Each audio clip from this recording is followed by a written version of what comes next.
Los que miraron a él fueron alumbrados, y su rostro no fueron avergonzados. Este pobre clamó, y le oyó Jehová, y lo libró de todas sus angustias. El ángel de Jehová acampa alrededor de los que le temen, y los defiende. Te damos gracias, te bendecimos, amado Señor.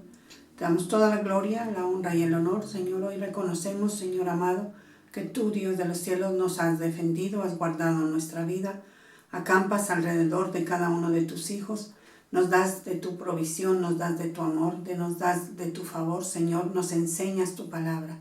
Hoy te alabamos dándote gracias, bendiciendo y exaltando tu nombre. En tus manos queremos colocar esta reunión, Señor, este mensaje, Señor. Ponemos la vida de tu siervo, el pastor Fabio, y te pedimos, Señor, que sigas bendiciéndole, Señor amado, que sigas usando su vida, Señor, para que hable a nuestros corazones. Te damos gracias y le pedimos que lo bendigas en el nombre de Jesús. Amén y amén.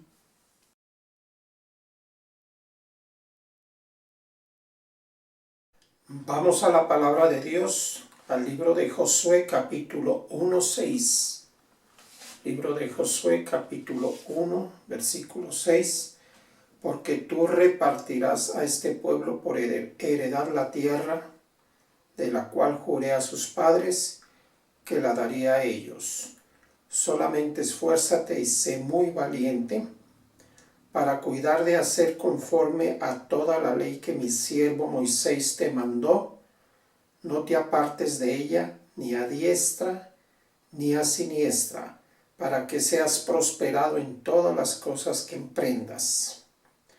Nunca se apartará de tu boca este libro de la ley, sino que de día y de noche meditarás en él, para que guardes y hagas conforme a todo lo que en él está escrito, porque entonces harás prosperar tu camino y todo te saldrá bien.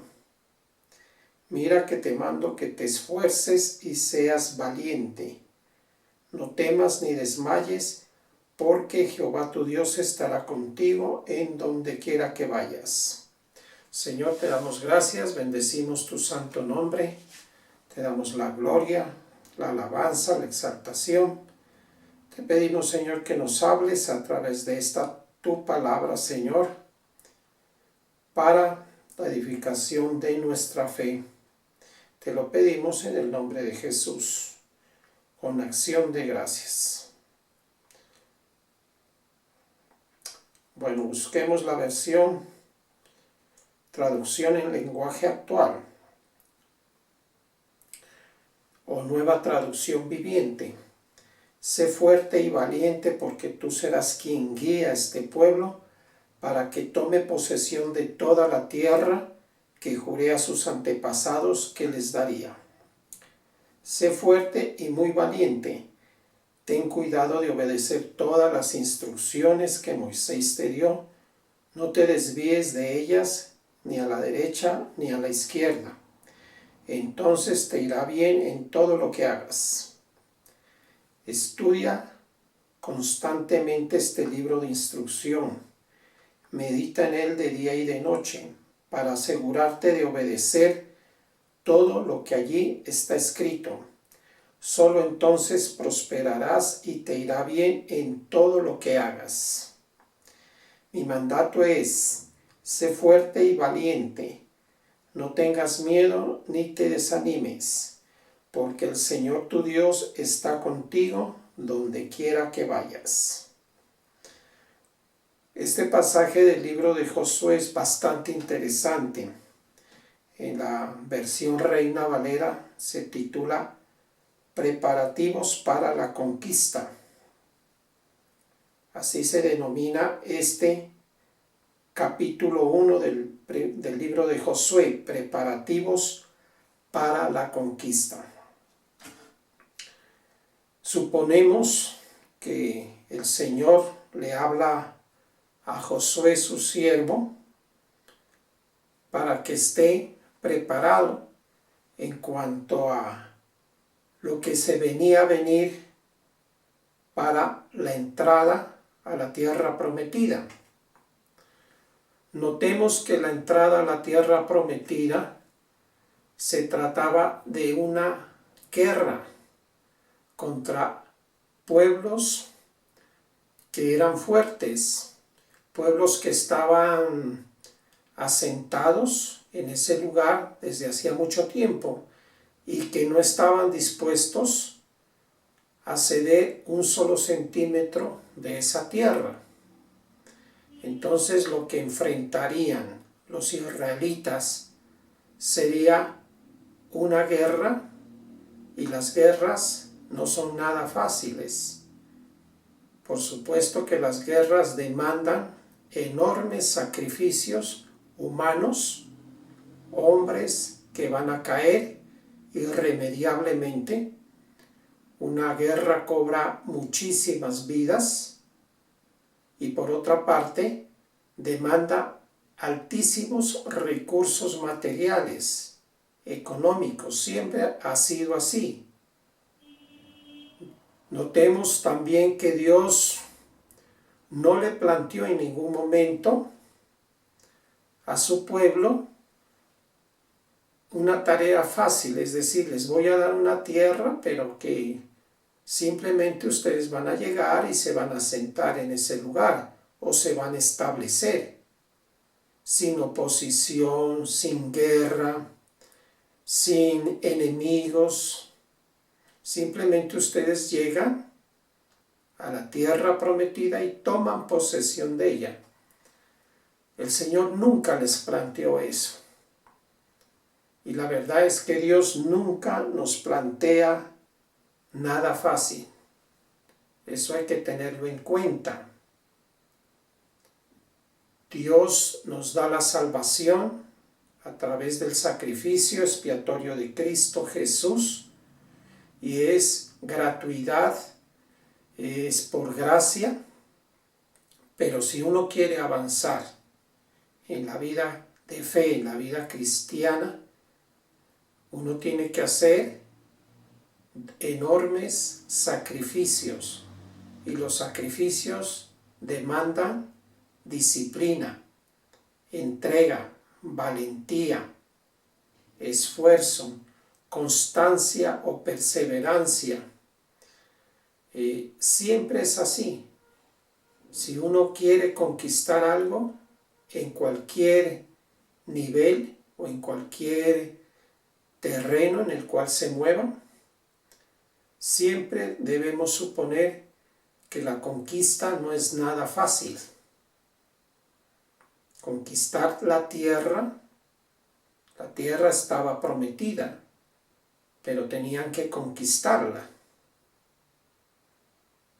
O sea, era una promesa, pero que tenían que esforzarse para llevarla a cabo. De esa manera, el Señor le pide a Josué, sucesor de Moisés, que se esfuerce y sea muy valiente. En estos preparativos para la conquista no podía admitirse flojera, cobardía. Estos preparativos de guerra, enfrentar naciones fuertes, poderosas, naciones que no estaban dispuestas a dejarse desplazar, a dejarse quitar, a perder su posesión territorial.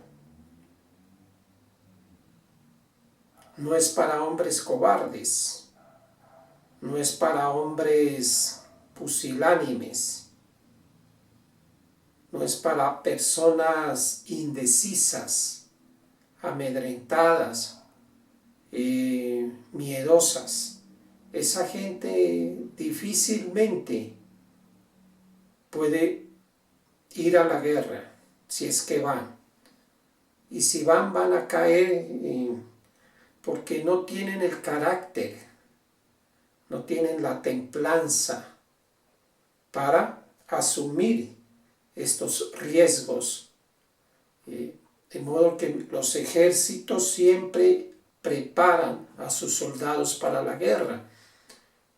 Y en las culturas, en las diferentes civilizaciones de la historia de la humanidad, se ve la formación de los guerreros desde niños. Y esta formación de los guerreros supone enormes sacrificios.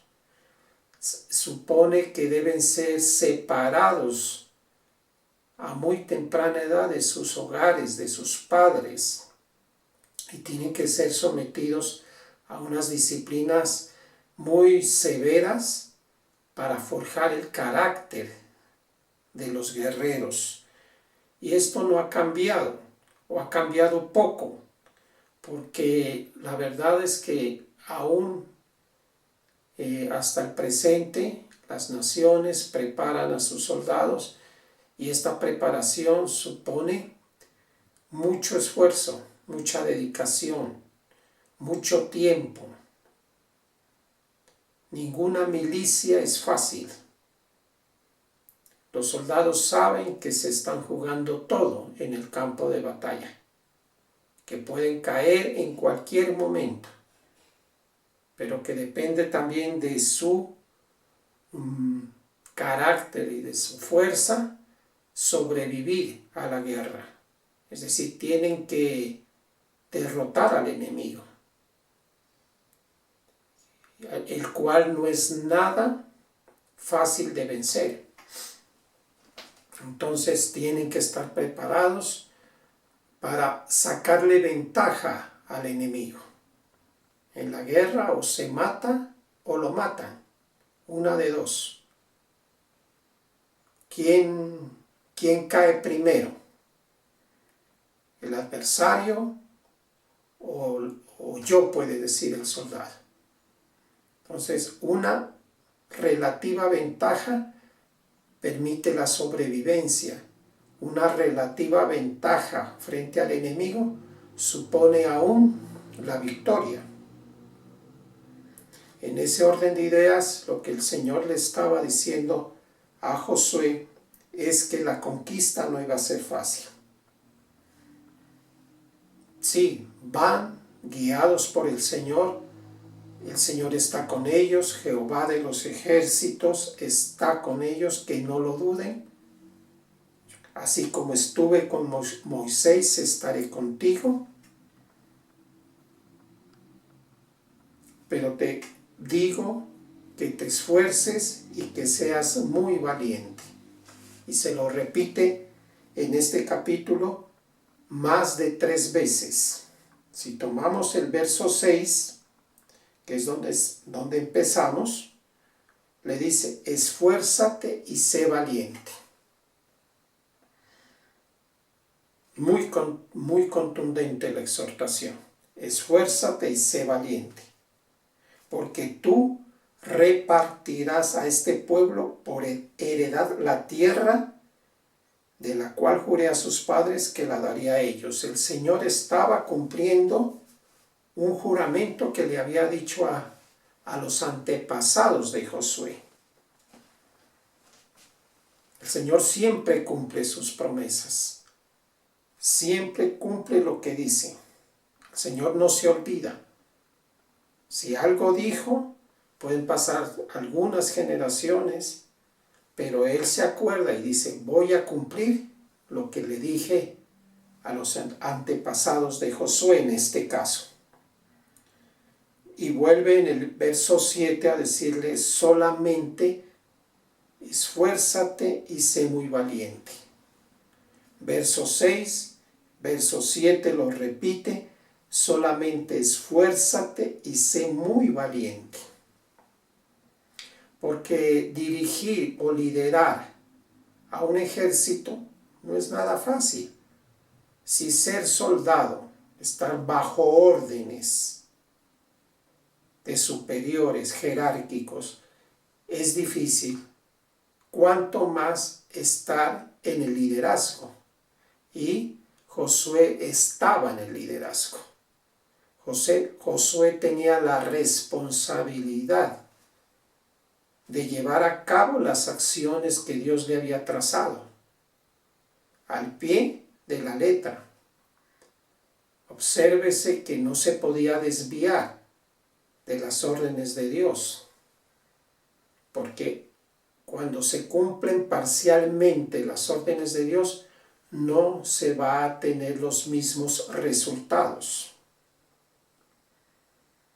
O sea, debemos saber eso, es importante.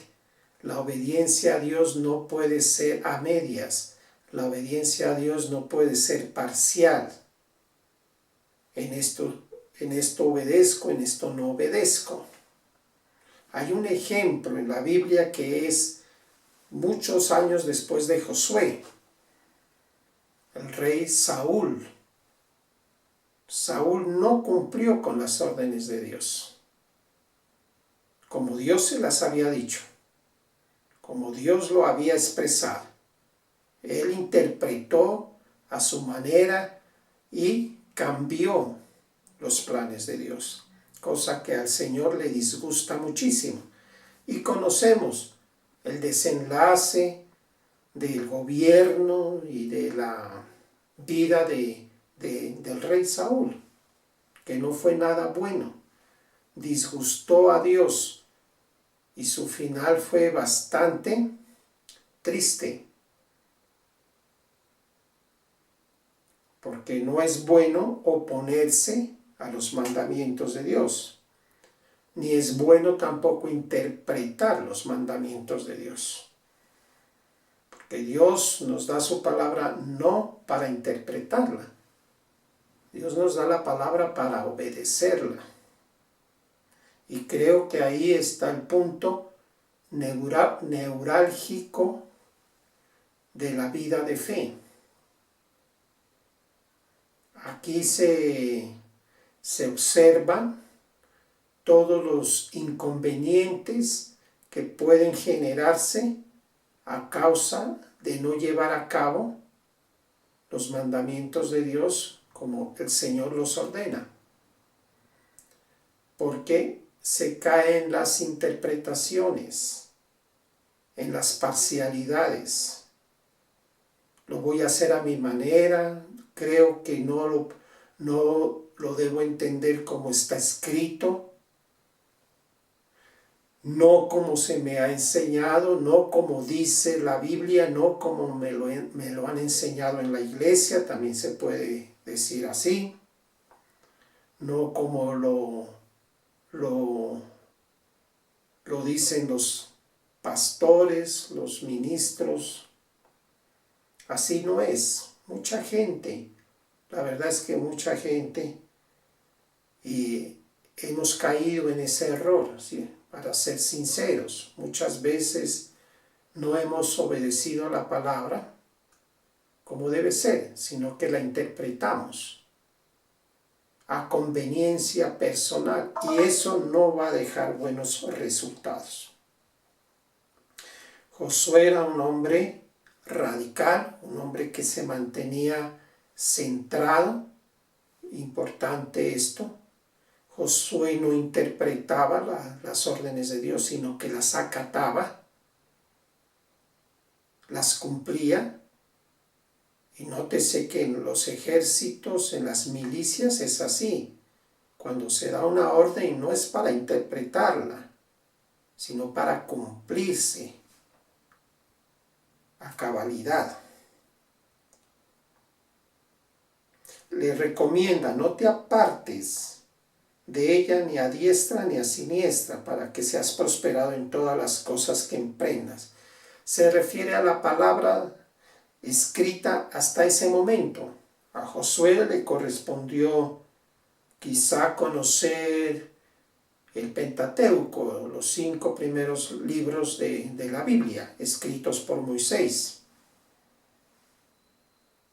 No había más literatura, no había más escritura.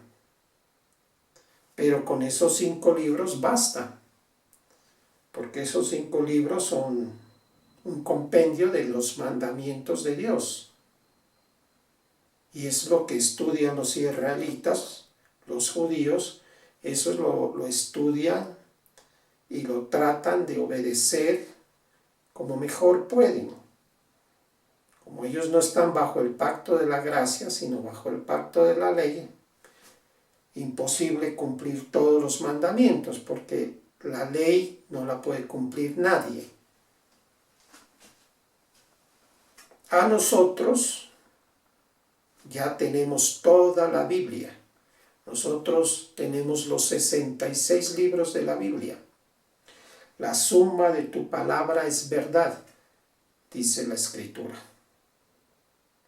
Toda la palabra es inspirada por Dios y es útil para redarguir, para edificar, levantar, etc. La palabra de Dios en sí misma tiene un contenido espiritual que de obedecerse, de hacerse las cosas como Dios las indica, el hombre o la mujer de Dios está habilitado para prosperar, para que todas las cosas que emprendas resulten bien. Esto, por supuesto, no es fácil, porque supone mucho estudio, mucha dedicación, muchas experiencias espirituales. No es fácil, no es de un día para otro. No es decir, me leo la Biblia en 6 meses, en un año, y bueno, mi vida va a ser cambiada, transformada radicalmente. No, esto es de muchos años. Es progresivo y se avanza despacio. Aún se avanza cometiendo errores. Porque nadie puede decir que está exento de cometer errores. Esto es como cuando se trata de aprender un deporte, cuando se trata de aprender una profesión, cuando se trata de aprender una disciplina cualquiera, pues en esa práctica constante se van a cometer errores o imperfecciones, pero eso hace al mismo tiempo que se vaya mejorando. ¿Sí? Un futbolista, por ejemplo, tiene que en el ejercicio constante de esta disciplina, pues siempre va a jugar un poco mejor. O un músico, en la ejecución constante de un instrumento musical o de educar su propia voz, eso le va a permitir ir mejorando constantemente. Por supuesto que en lo que estamos hablando ahora es igual. Josué era un hombre que había aprendido. Josué era un hombre que había hecho los cursos. Él no apareció de un momento a otro. Él no fue, como nos decimos, un aparecido. Él estuvo muy fiel, muy constante, aprendiendo de Moisés, su maestro, nada menos ni nada más que Moisés. ¿De quién aprendió Josué? De Moisés. ¿A quién sucedió Josué? A Moisés. Era el hombre que estaba preparado, el hombre que había forjado su carácter, el hombre que se había disciplinado a seguir un liderazgo. Por supuesto que seguir los buenos liderazgos tampoco es fácil. Y si sabemos que los liderazgos están en todo, están en las empresas, en las universidades, en las academias de diferente orden, están en los deportes, están en el arte, en la política, en donde no hay liderazgos. Y así como hay liderazgos excelentes, hay liderazgos mediocres. Pero se trata de seguir buenos liderazgos. Josué siguió un liderazgo muy bueno, de un nivel grande, altísimo, el de Moisés.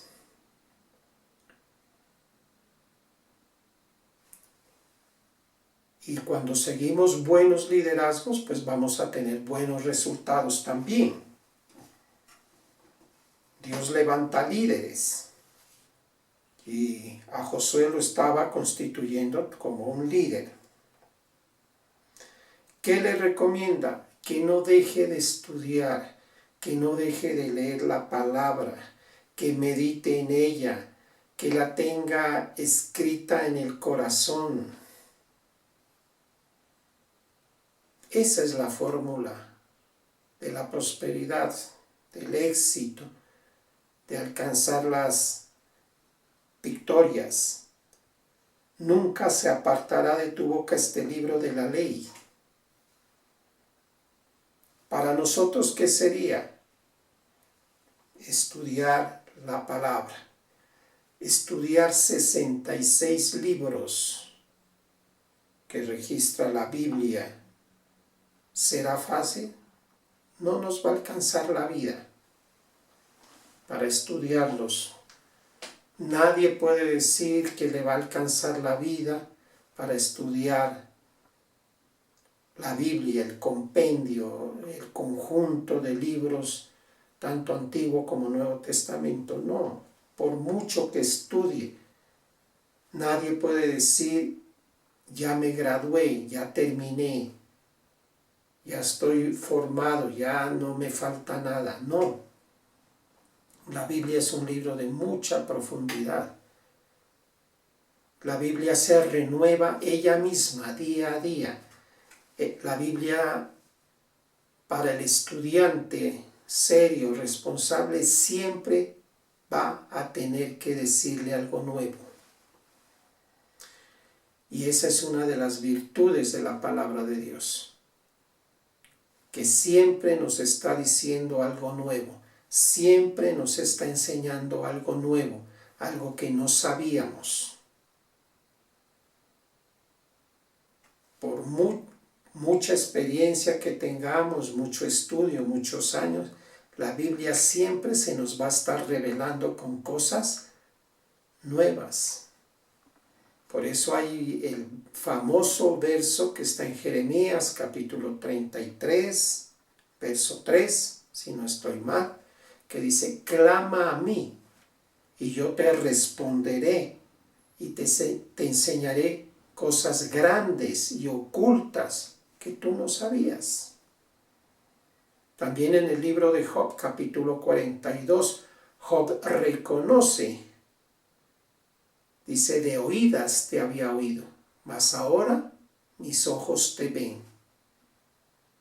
Ya es la experiencia de un hombre tratado por Dios, de un hombre quebrantado por Dios, un hombre que fue demolido, un hombre sufrido, un hombre que fue deshecho por el Señor. ¿Pero con qué fin? Para hacerlo nueva criatura. Y eso es lo que hace el Señor con nosotros también. Quizá no al nivel de Jeremías, ni siquiera al nivel de Job. Esos son niveles que, por supuesto, el Señor no los maneja con todos, ¿sí? A nosotros es cosas menores, por supuesto. Pero también son cosas que nos van a llevar al sufrimiento muchas veces, al quebrantamiento. ¿Y dónde es que aprendemos? Es bueno que sepamos esto y nos hagamos esa pregunta. ¿Cómo y cuándo es que aprendemos? Cuando caemos, cuando sufrimos, cuando tenemos pérdidas. Ahí es donde estamos aprendiendo. El niño, para caminar, tiene que caerse muchas veces, ¿verdad? Y llorar. ¿Cuántas veces los niños, en su intento de aprender a caminar, se golpean? Consideremos eso. Sufren. Cualquier actividad es así. Nada que realmente valga la pena en la vida se consigue fácil. Entonces, con la renovación de nuestro entendimiento, que lo obtenemos con el estudio bíblico, con la dedicación, la disciplina, la oración, vamos avanzando lentamente, progresivamente, sufriendo penalidades, pasando aún vergüenzas y bochornos. Pero el Señor va formando el carácter, va templando la personalidad. Se ve en muchos, por no decir todos, los personajes de la Biblia. Lo vemos en muchísimas personas que la Biblia menciona. Personas que fueron, bueno, ¿qué se puede decir? Quebrantadas para ser transformadas. Y nada más que una experiencia dolorosa, traumática, una experiencia en la cual se pierde mucho, aún se puede perder todo, es la guerra. Por eso hay de muchas guerras famosísimas en la antigüedad, por ejemplo, entre atenienses y espartanos. Hay muchas crónicas, muchas historias, muchas novelas que se han escrito ¿sí? Y en diferentes civilizaciones. Si hay algo que quebranta al ser humano es la guerra, porque ahí puedes perderlo todo. Si no pierdes la vida, puedes quedar muy afectado emocionalmente, psicológicamente, físicamente. La guerra marca. Por eso los soldados que van y sobreviven a la guerra siempre tienen tendencia a sufrir desequilibrios muy fuertes a nivel psicológico. Necesitan terapias. Algunos no se recuperan. Les queda esa marca de por vida.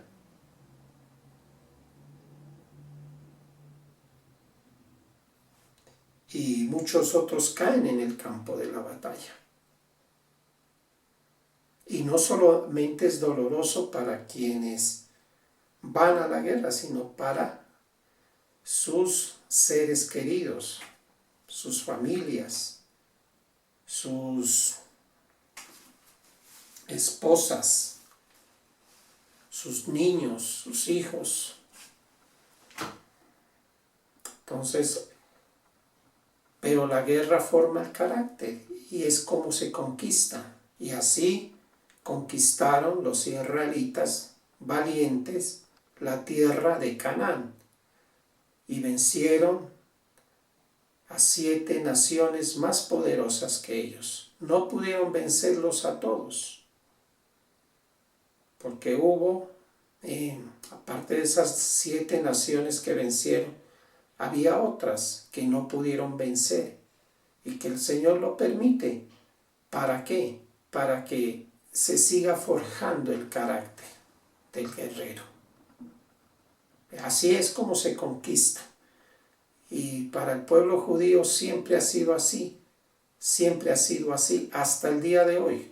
Mire que ellos están en la tierra, regresaron en el año 1948,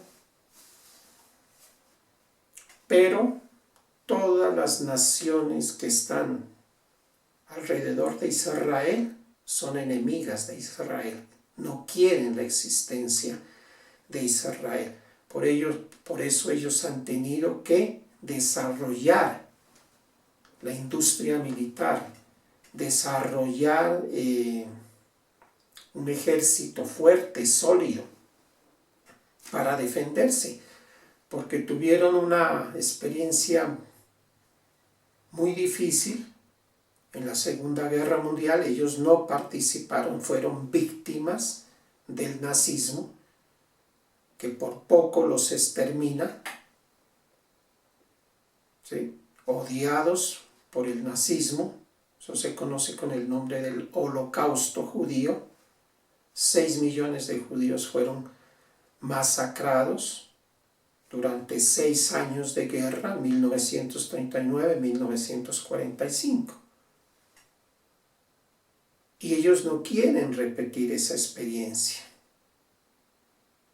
Por eso regresan a su tierra, se establecen en medio de tremenda oposición. Tienen que desarrollar un ejército como sea para defenderse.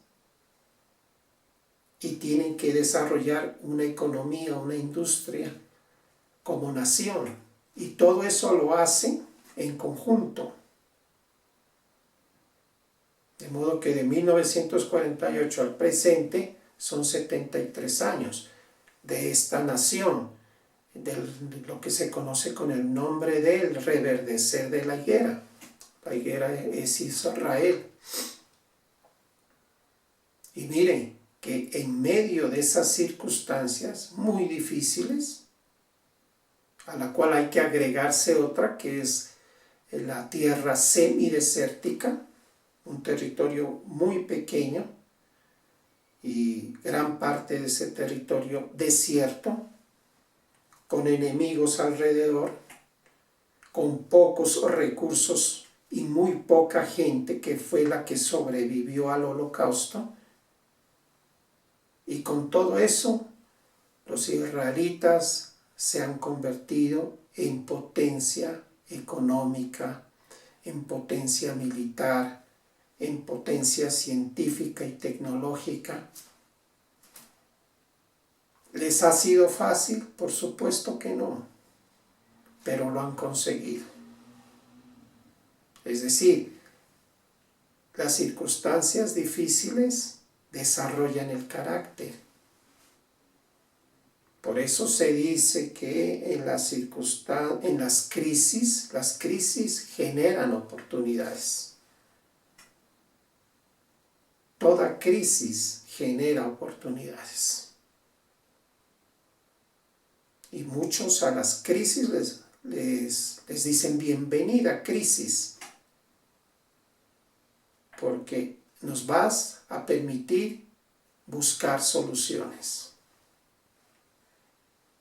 De esa manera los israelitas conquistan, vencen y se establecen en la tierra que Dios les había prometido. Vamos a orar. Señor, te damos gracias, bendecimos tu santo nombre, te damos la gloria, el honor y la alabanza. Sabemos, Señor, que conquistar no es fácil y nosotros tenemos que conquistar, tenemos que echarle mano a la vida eterna, tenemos que conquistar las promesas que tú nos has regalado, que están en la palabra de Dios. Todas las promesas están ahí para nosotros, pero tenemos que hacer que se hagan verdad en nosotros. Y eso, ¿cómo lo conseguimos? Con fe, con estudio, con perseverancia, haciendo las cosas como tú quieres. Tú quieres, Señor, que seamos estudiantes aprobados de la palabra, que seamos obedientes a la palabra de Dios, que seamos hacedores y no oidores olvidadizos. Tu palabra no está para que nosotros la interpretemos a conveniencia personal. Tu palabra está para que nosotros la obedezcamos simplemente. Hoy sabemos y recordamos que la fe es obediencia. Y a todos nos ha faltado obediencia, Señor. Siempre nos falta obediencia. Tenemos esa crisis en nosotros, en nuestra vida espiritual, que es falta de obediencia. Por eso los resultados no son como tú quisieras, Señor, que fueran. Sin embargo, cuando obedecemos, notamos que todo va en mejoría. Hoy exhorto y me exhorto aún a mí mismo a mejorar en la obediencia, a arrepentirnos de los errores cometidos en el pasado, arrepentirnos de las desobediencias cometidas en el pasado y a replantearnos un objetivo nuevo, que es la obediencia a tu palabra, el estudio de la misma y la obediencia a tu palabra, Señor, nos va a permitir avanzar en nuestra vida de fe. Te damos gracias, bendito Dios. Este mensaje está dirigido a la iglesia para su prosperidad, Señor. Te damos gracias, Dios, en el nombre y en la autoridad de Cristo Jesús. Amén y amén.